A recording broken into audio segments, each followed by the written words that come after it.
Welcome. I know it's pre-lunch. We've got one more exciting session after us and then we break for lunch. But I'm going to comment first on the size of the crowd. Okay, just look around you.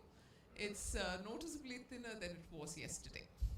Okay, and as a climate tech event, that speaks very much to what is hot and investable right now and what is less so. Okay, I think all of you know me and I know all of you. And the sad part is carbon and carbon mitigation, even something like electric mobility, is very investable and very hot, which means investors can put their money in and get a reasonable chance of follow-on rounds and exits in a 12 to 18 month time frame. I've known you for many years. In the earlier water panel, I've known them, many of them for many years, and it's a much harder journey, right? And you know, the irony of it is, and Narasimhan asked me to say a few words to set the context for water. And why water? Why am I, I love writing checks for water, and why am I this way? Because everyone who speaks on climate, and I've heard many a moderator say this, do you know what the carbon impact of your startup is? You know, everyone who speaks on climate speaks of carbon. But the funny thing is, the climate itself speaks through water. And when the climate is changing, the change speaks through water. Rising floods, rising drought, more intense rainfall. I think Chennai, you guys don't need any introduction to this. Nor does Madurai, nor does Bangalore, nor does Delhi, nor does Punjab. Nowhere. I think it is Amphan, those of you from West Bengal know that the power was just on a different level altogether. And how loud is that voice? Right? If I was putting slideshows, I would show you a graph that showed how loud it was. But just let me leave a number with you. India's lost about $87 billion or $87 billion in 2020 in extreme events related to water. You know, and that doesn't count the lost agricultural yield, the agricultural wastage, health. So many of you are working in water quality, the lost health because of waterborne diseases.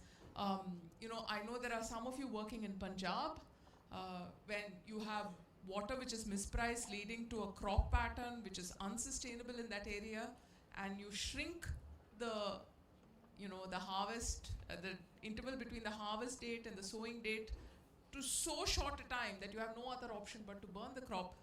It leads to a loss of air. And all of this is unpriced. The $87 billion in a single year, that's priced. All of the other stuff is unpriced. And the sad thing is, if you flip it around, and you've heard this statement sort of tiptoe around the edges, and I'm going to make it overt here. The sad thing is, if you flip it around and you actually value water, if you actually price water, you can add several billion dollars, I would say tens of billions of dollars to the economy, and you can add several 100,000 jobs to the economy. I think the ballpark figure I put in the book was about 1 million, and I think that's an underestimate. And that's incremental jobs, right? Israel has done it, Singapore has done it. And I don't know if there are any policy makers or they've left already, but the sad thing is, this water is free is a very new idea. And I think everyone in this panel will say, if water was free, I could scale 10x, right? Water is free is a very new concept in India. I mean, in Chanakya, in his Arthashastra, wrote a water pricing. And he said everybody pays for water, but the rich pay more. And we've forgotten that. Today, richer farmers have borewells, so they pay much less than poorer farmers who don't have access to water. And because of the shortness, I'm just going to really shrink this. Yesterday, in another session I was in, the question was asked, why is e-mobility seeing so much funding and not water? Right? And same thing, water is not valued, and we have very little policy support for water. E-mobility, our diesel and petrol have like enormous taxes on it, which effectively acts as a carbon price. So many of the two-wheeler e-mobility startups, electric mobility startups have scaled so rapidly because there is a payback. I mean, again, in the last panel, I think hello, if you talk of sustainability outside this room, it's not going to work. Okay, even you can talk of sustainability on the panel. Okay, the moment you go to your customer, you should really frame your solution to what he cares about or she cares about. And when you talk to your investor, they may say all sustainability, all it'll get you open through the door. The moment you sit down with me, what is your revenue? How much are you doing? How much cash do you have? When do you expect to raise it? And let me be, I've spoken to many of you that way. So it gets you through the door. We're all in that room because we're interested in sustainability. It ends there. And e-mobility has policy support, it has price support. Water has neither.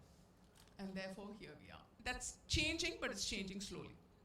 The good thing is for the angels in the room, when it's changing slowly, that's the time you want to be in there. Because the moment, you've got policy and, subsidy support, it has moved into private equity space. It's no longer angel space.